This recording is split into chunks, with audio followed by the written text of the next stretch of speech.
Hello, hello, hello. What changes can you expect here in the Philippines if you're coming to the Philippines? If you're a foreigner or a foreigner lady, man or woman, come to the Philippines, what kind of changes can you expect from the country that you're coming from?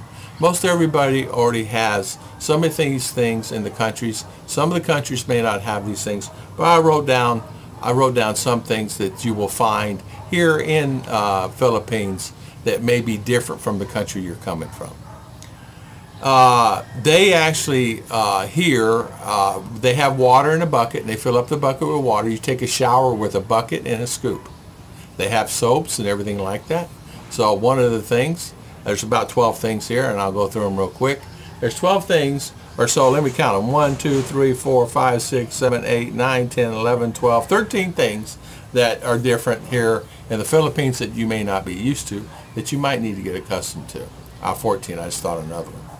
Number 2 would be make sure that you get prepared for the heat. It's a different type of heat. It's hot. It gets hot. To me, it's not any hotter in Florida, but it is hotter than some places for sure. And the sun itself will bake you.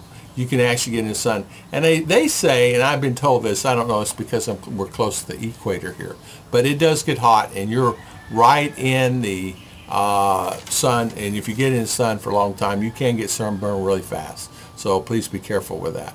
And that's the reason they always bring an umbrella wherever they go. And in the beginning, I kind of laughed, why are you bringing an umbrella? But now I understand. And so umbrella is something to be expected that they're going to bring with you to keep things safe. They actually have, they don't have rest homes. They do have retired facilities for people who get older that don't have family. But you'll find that most of the time the rest homes are with a family. So here you're going to find that people the elderly stay with their parents, and the parents take care of them. Rice is at every meal. Be prepared that you're going to be eating rice at every meal. Not everybody will understand that, so you'll have to be prepared for that. They eat rice at breakfast, lunch, and dinner, and then they have snacks of sticky rice, rice bread, rice drink, rice juice. They have a lot of things that there's rice in it, so be prepared for that. Something that I actually had to get used to. I did not even realize they eat a lot of rice. And I found myself eating a lot of rice. And yes, I gained weight. I probably gained about 15, 20 pounds of weight that I did not need to gain. It's because of eating the rice. Now I've gone from white rice to red rice and to black rice, but black rice is not readily available. But the red rice is what they call diabetic rice. It's not as much sugar in it, or it has sugar, of course, but not as much as the white rice. So another thing, when you ask them a question, they say they understand you. I understand. They do not. In a lot of cases, they will nod their head, yes, I understand you. And a lot of times you'll have to re-ask them 3 or 4 times, are you sure you understand what I'm saying?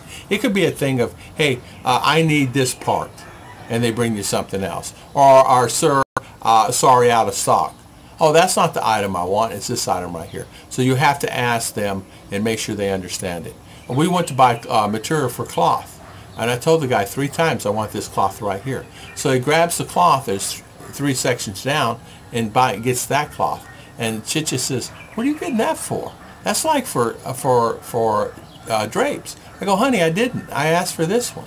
But he did not understand me, and he picked the 1 3 down. And she says yes, and Chicha agreed with me. Sometimes they just don't understand the American language, and this is a young man. Now, what is the international language here in the Philippines? It's English. English. All the schools teach it.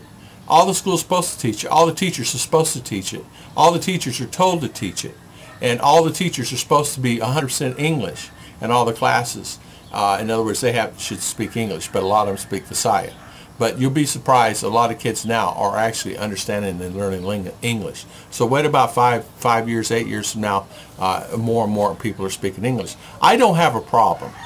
I very rarely, I had a problem with a material guy, but I very rarely have a problem. If I need something, I go to town and I need something, I get it. Usually everybody understands English. So transportation issues, you're going to have a problem with transportation issues. So, and what I mean by this, transportation itself can be a problem. Sometimes you need to catch a tricycle, a motorcycle, or a tuk-tuk to get to the station, and then a bus, and then to another tuk-tuk, to another vehicle just to get to the mall. And it works out that way because a bus may not stop at the mall. A bus may stop down the road here, and you got to get a tuk-tuk, or you got to get another way of transportation. Maybe you have to get a car or taxi. It varies where you're at. Where I'm at here is I have to go to town, and normally I just take a tricycle to town and catch the bus, but I go from the bus to another tricycle, and a lot of times from that tricycle to another tricycle to get to the mall.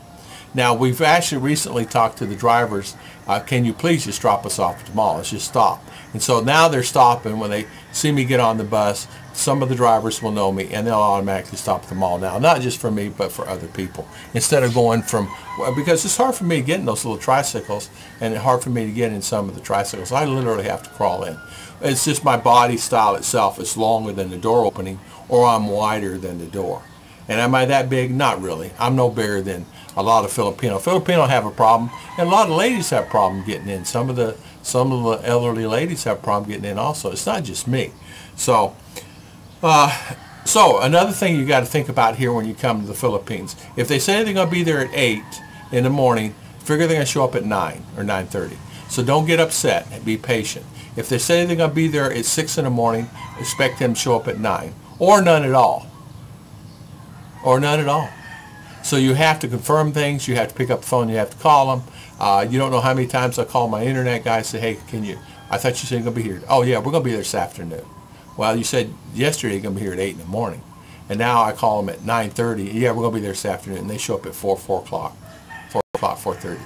I have had them show up at 5. So when you're doing projects and you're doing things like that, best thing to do is if you do them, you're going to have to do them on contract basis only. Don't pay anybody hourly or pay them by the job. If you have someone that's doing something for you and you need them to dig a trench, just pay him for how much would you charge to dig a trench? 100, he'll say whatever, and you just pay him that fee. And when he gets done, he's done. Because a lot of cases, if you work here, if you're here in the Philippines, a lot of times they're going to require you, if you hire them on a daily basis, you have to feed them snack in the morning, snack in the afternoon, and lunch. So you have to be prepared to do that. And yes, they do require if you have daily employees.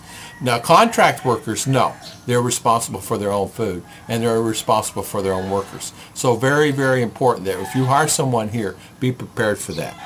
And not everybody does contract work. Sometimes it's just daily pay because they want to get paid every day. It depends on the contractor and who you hire. So make sure you find someone that's actually good and check their references before you hire them. Check your references. I hired a fence guy. He was really a great guy. Nothing against him. He just was overwhelmed with it. He did a great job. He's just overwhelmed with it. And we had to hire another guy to help finish our thing. So like I said, new construction will be a problem. Just always make sure you hire contract only so you know exactly how much to spend. And also, if you do that, make sure you put a date on completion. Please, I want this completed in 1 week, 1 month, 6 weeks, 8 weeks. If you're building a house, put a completion date. Make him sign a piece of paper.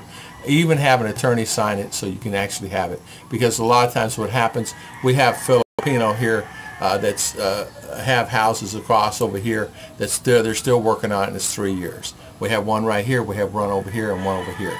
They're still working on their houses 3 years later. They just can't get to it because they take on another job to get more money because they ran out of money on this one to pay the people.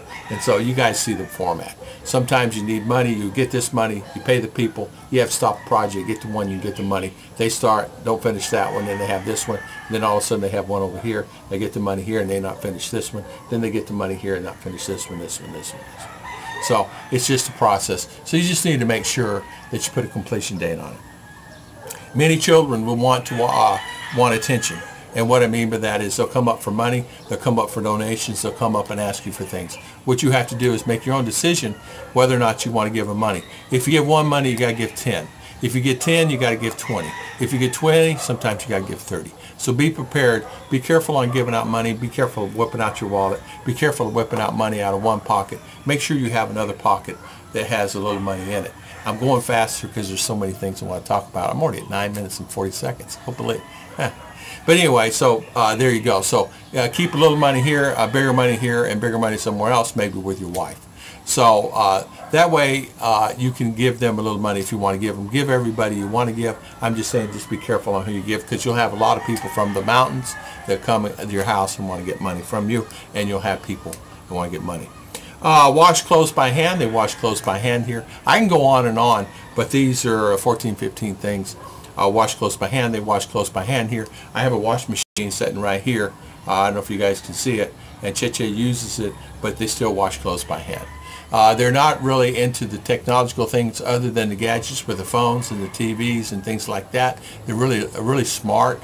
Computers and laptops are very smart, but in a lot of instances they don't have a lot of things that what we have stateside. They don't have the PlayStations. They have them, but they don't have them. They don't have the PlayStations. They don't have all the things that we have as far as the Microsoft, the games and all that stuff. So here, if they had that, they would really be playing it. Now, some do have it. I'm not saying they don't have it. But where I live out in the province, you'll find that if someone has a TV, they're doing really well. And that's the next one.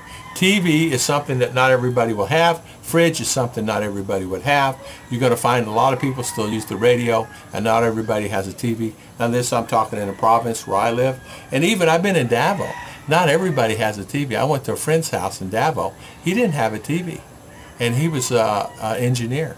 And I said, why don't you have TV? He says, I work all the time. My wife and I work all the time. The kids work all the time. And I don't want the kids. And he's controlling on the gadgets. He lets the kids, no gadgets, no gadgets, no gadgets, other than school. And he does that for a reason. Because he said it changes their personality and changes who they are, which I've said that for a long time. So TV's a little different. Gadgets are different. What I mean, they don't have a lot of the things that we have. They are streaming now videos where they didn't stream before. They do have access to a lot of things. Internet is slowly but surely getting there, so that things are getting a little easier on that, but it's still not there yet.